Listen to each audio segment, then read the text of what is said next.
Bom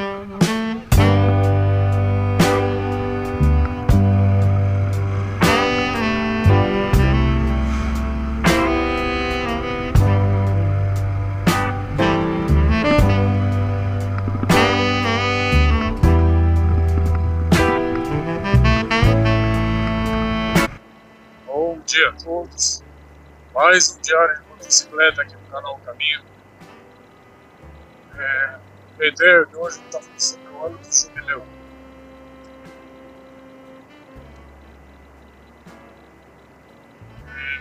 Como eu tinha falado no diário passado, no dia anterior,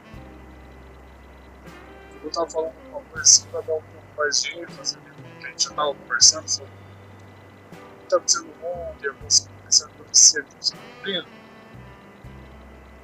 Eu vou falar sobre o ano do jubileu.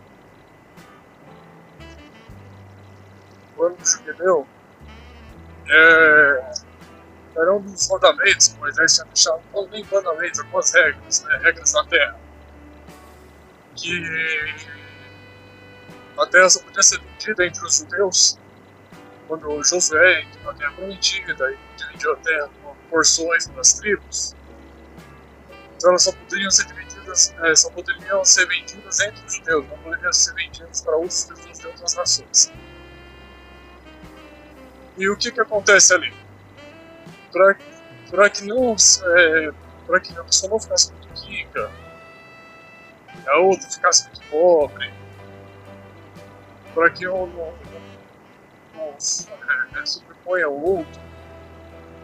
Então, imagina que eu seja o maior administrador da terra, daquela que a minha família ganhou, e eu tenho que vender. Só que eu tenho que vender para quem é judeu, para quem é judeus, Israel. E é o seguinte, quando desce 49 anos que a terra foi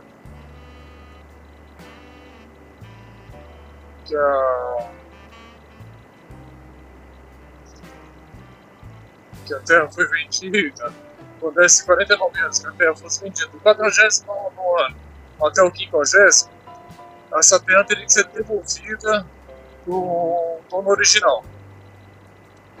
Por que era feito dessa maneira? Como eu já falamos, porque eu fosse um administrador e eu perdi a terra por algum motivo. Às vezes nem fiz uma administração, perdeu a terra. E aí você vendeu. O meu filho, quando tivesse passado 49 anos, ele ia ter o direito de ter a terra de volta. Então, isso era uma regra que está lá em Levíticos, que foi determinado por Josué. Né? E Moisés já tinha até falado sobre ela também. E tanto que as regras levíticas, as regras lá que tem números, então são tudo instituídas por Moisés, mas praticamente quem faz cumprir essas regras já é a liderança de Josué, porque é ele que entra na terra prometida, então ele começa a guiar o povo lá. Beleza. Então, imaginando que tudo na Bíblia faz uma analogia a algo que vai acontecendo na frente, questão de profecias, né? Porque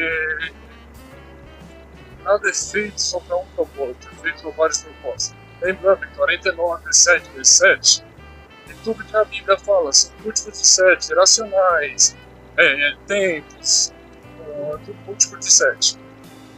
Certo? Então assim, a gente está no 5.700, se não me engano, 60 do ano judeu, né? Que a gente vive no calendário cristão e está no 2025. No 5.700, você fala, mas 5.700 não passou de 4.900. Sim, já passou. Mas o judeu começa a contar desde o primeiro dia da criação, certo? E eu estou querendo fazer uma conta aproximadamente desde quando teve a transmissão, porque a restituição está baseada naquilo que se perde. Então Adão perdeu o direito sobre a terra, passou para Satanás, certo? Mas aí vai falar para mim, como é que você faz para saber mais ou menos como isso aconteceu? Tem um relato de Eva, que é muito interessante, que quando eles caem, Deus fala um negocinho pra ele, ó, fala assim, aumentarei suas dores de parto. Então, assim, se ele tá falando que vai aumentar suas dores de parto, quer dizer que ela já conhecia do parto, né? Ela já tinha conhecimento do parto. Então, se entende-se que talvez ela já tinha um filho quando tudo isso aconteceu. Simplesmente ele se fala assim, de aumentar a dores de parto. Ele não fala assim, ah, você terá dores de parto. Ele fala assim, eu vou aumentar suas dores de parto. Então, provavelmente ela já conhecia do parto. Certo? Aí, lá no Gênesis, no capítulo 4, versículo 1, ali vai falar um pouquinho sobre Caim e Abel. Vai falar assim, ah, mas o que tem a ver? Caim é o primeiro filho, e Abel é o segundo. Né? E Caim matou Abel. Pela essa transgressão, a promessa não é feita mais sobre Caim, vai ser feita sobre Sete, que é o terceiro filho, que fala que sai muito parecido com Adão. Né? Só que quando tudo isso acontece, aí fala, depois que isso acontece lá no capítulo 4, fala assim, depois que isso acontece, ela vai ter um filho chamado Sete. E esse filho, ele nasce em volta dos 130 anos de Adão. Né? Então, nesse período do nascimento de Sete e a queda de Caim, eu imagino que vai ser um período muito longo. Né? Então, vamos imaginar que Adão, 930 anos a idade de Adão, é esse nascimento, certo? Então, 930 anos, menos 5.750, eu acho. Tem que olhar direitinho essa parte aí, que ano que a gente estava judeu. Então, você vai cair por volta, mais ou menos, vamos lá, 900, 700, sobre 200, 4.800, 4.820, ok? 4.820. Então, aí a gente teve aí de mais ou menos 80 anos até o 4.900, né? Só que quando nasce 7, você pega 130 anos cada um. 130 anos já dá. Ok? Então você pega 130 anos e vamos jogar 130 anos para frente dessa data. Então, a gente vai estar caindo no 4.900. Ficou 4.830, né? Aí você joga 130 para frente, que é a diferença entre a idade de Adão para 7, então 130 anos, você joga para frente. Então você vai cair no 4.950, ok? Lembrando que a regra do ano da instituição, ele tem que acontecer do 40º ao 50º. Então, a gente está bem no cumprimento da profecia da restituição. A gente está no meio disso. Eu não tenho uma data específica, mas tem algo que está falando assim, a gente está no centenário da restituição. E aí começa a bater com todas as coisas que vem acontecendo no mundo atual. As profecias estão apontando muito para essa geração, a minha geração, a nossa geração. Certo? Tá?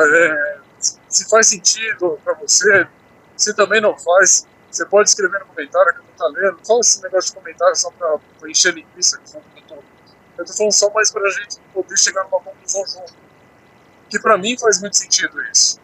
Essa diferença de idade em relação a Caim, Abel e Sete. Porque o primeiro filho, Caim e Abel, provavelmente tinham idade muito próxima. Né? E a diferença foi entre 7, que veio bem depois. Então a contagem eu faço na diferença de idade, a diferença de 7 cada um. Aí vai cair muito dos 4.900, em torno de 4.950. Então a gente está bem no período da restituição, que é do 50º ano, né? Lá na Benedita. E a gente vai pro 40º ano, corrigindo, 50º ano. Então a gente está vivendo o centenário da restituição. E 100 anos é uma geração. É uma geração. Então, a gente está vendo a geração da restituição. A gente está vendo a geração do cumprimento de profecia. E aquilo que eu já falei no diário passado, pelo que está acontecendo, está dando mais sentido ainda desse centenário da restituição. No 50º século. No 40º século.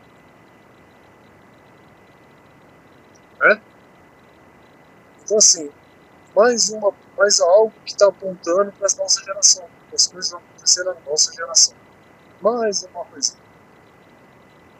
Então, mais uma vez eu falo assim, é um momento que você não consegue mais ficar em cima. Ainda você não, pelo menos aqui no Brasil, você ainda não, você não sofre uma pressão religiosa. Mas talvez isso possa ser questão de tempo para que isso aconteça. Porque isso vai acontecer. Porque a Bíblia fala que vai acontecer. Eu só estou falando essas coisas porque a gente tem uma atenção especial. Então, na hora de você olhar para sua vida, provavelmente há uma grande chance da gente ver Jesus voltar sem passar pela morte. A morte que eu falo natural, de velhice. Há uma chance muito grande. Então, assim, eu estou falando isso porque não dá mais pra gente ficar só observando. O Evangelho precisa ser levado. E foi o jeito que eu achei de levar o Evangelho. Aqui em cima da mão, trabalhando, correndo atrás das coisas, mas é o jeito que eu achei. Tá? Então fica com Deus. Mais um diário de motocicleta aqui no canal Caminho. Eu mudei o nome assim do Isaías, né? Mas lá também fala assim, no versículo assim, né? Haverá um caminho santo, andai nele. É só para também às vezes ficar mais fácil tentar achar o canal. Quando você coloca um caminho, já tem bastante gente que coloca um caminho para muitas coisas. Né? Então vamos lá. Fica com Deus. Até o próximo diário de motocicleta aqui no canal. Tá? Vai me acompanhando aí, tá bom?